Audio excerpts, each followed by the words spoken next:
দাঁড়া দাঁড়া, কোথায় গেছিলি? ওই পাড়ার টসেনে মেয়ের সাথে বিয়ের কথা বলতে গেছিল। সারা জীবন লোকের বিয়ে দিয়ে বেড়াবি না নিজেও বিয়ে করবি? আচ্ছা, তুই কি বিয়ের কথা ছাড়া আর অন্য কথা পাসনি? কি বলবো বল, আমি এত ঘটক, একটা ঘটক হয়ে আর একটা ঘটকের মনে কষ্ট বুঝবো না, তাই কখনো হয়? কত কষ্ট বোঝার লোক, মনের কথা বুঝতে পারলে অনেক আগে প্রপোজ করে দিতি। কিরে কি ভাবছি করবি করবি? হাতে ঐশ্বর্যের মতো সুন্দর একটা মেয়ে আছে। এই, আমার বিলি তোর তো মাথা ব্যথা কেনে? তুই করবে না?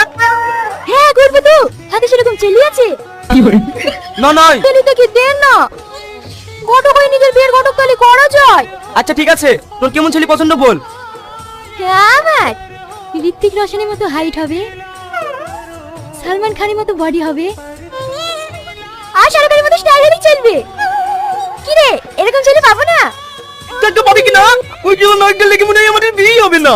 জ্বলছি, জল জল, তুই যতদিন আমাকে মুখ করে বলবি না ভালোবাসি, আমিও বলবো না তোকে ভালোবাসি।